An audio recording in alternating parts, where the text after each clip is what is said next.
ஒரு பொட்டல் காடு, பொட்டல் காடு, ஓரத்தில் ஒரு மரம், அதை தாண்டி ஒரு காடு, பொட்டல் நிலம், ஒற்றை மரம், அதை தாண்டி காடு. ஒரு மான் ஓடிக்கொண்டிருக்கிறது. தட்டு தடுமாறி ஓடுகிறது மான், பதட்டத்தோடு ஓடுகிறது மான், அப்பப்ப திரும்பி திரும்பி பார்த்து கொண்டு ஓடுகிறது மான். கேமராவை கொஞ்சம் திருப்புறோம், எதை பார்க்குதுன்னு. அங்கே ஒரு வேடன் அம்பை குறிவைத்துக் கொண்டிருக்கிறான். அந்த மானை குறிவைத்துக் கொண்டிருக்கிறான் ஒரு வேடன். அதிலே அகப்பட்டு விடக் கூடாது என்று பதறி பதறி ஓடுகின்ற மான் அந்த ஒற்றை மர நிழலில் கொஞ்சம் ஆசுவாசப்படுவதற்காக நிற்கிறது. அதன் கால்கள் விதிர்விதிர்த்துக் கொண்டிருக்கின்றன. இதோ கொஞ்ச நேரத்தில் காற்றுக்குள் நுழைந்து விட்டால் வேடனிடமிருந்து தப்பித்து விடலாம் என்று காட்டை பார்க்கிறது. காடு தீப்பிடித்து எரிகிறது. என்ன செய்வது என்ற பயத்தோடு திரும்பி பார்க்கிறது. அப்பொழுது காட்டிலிருந்து புறப்பட்டு வந்த ஒரு புலி மானை பார்த்துக் கொண்டு நிற்கிறது.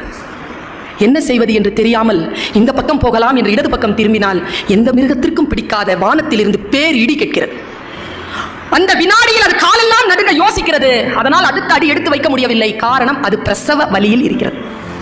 இவ்வளவு சூழல். அப்பொழுது அது தன் ஆன்மாவிடம் பேசுகிறது. நான் என்ன செய்ய? ஆன்மா அதனிடத்தில் கேட்கிறது, ஏ மானே, திரும்பி வேடனிடத்தில் போய் அடிபட்டு சாக போகிறாயா? எரிகின்ற காட்டிலே போய் சாக போகிறாயா? அல்லது புலிக்கு இரையாக போகிறாயா? அல்லது இடிக்கு சிதைய போகிறாயா? என்ன செய்ய போகிறாய்? எதுவும் செய்யாத. இப்பொழுது இந்த வினாடியில் இயற்கை உனக்கு ஒரு கடமையை கொடுத்திருக்கிறது. அந்த கடமை இந்த குட்டியை ஈனுவது.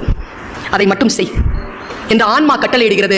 அந்த ஆன்மாவின் கட்டளைக்கு அடிபணிந்த அந்த மான் எல்லா பேராபத்துகளையும் மறந்துவிட்டு குட்டியை ஈனுவதில் தன்னுடைய கவனத்தை செலுத்துகிறது. குட்டி ஈனக்கூடிய அந்த சூழலை வேடன் பார்க்கிறான்.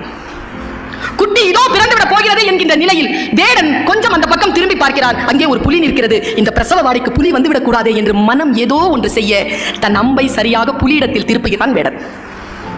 புலியை அடிக்கிறான். தன் மீது அம்பு பாய்ந்த போது தன்னை அடித்த வேடனை துரத்துகிறது புலி.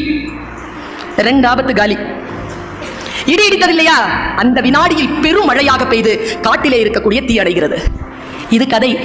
சொல்லும் நீதி என்ன தெரியுமா? நீ உன் கடமையை முழுமையாக செய்தால் உன்னை சுற்றி இருக்கக்கூடிய பேராபத்துகளை இயற்கை பார்த்துக் கொள்ளும் என்கின்ற ஆழம்.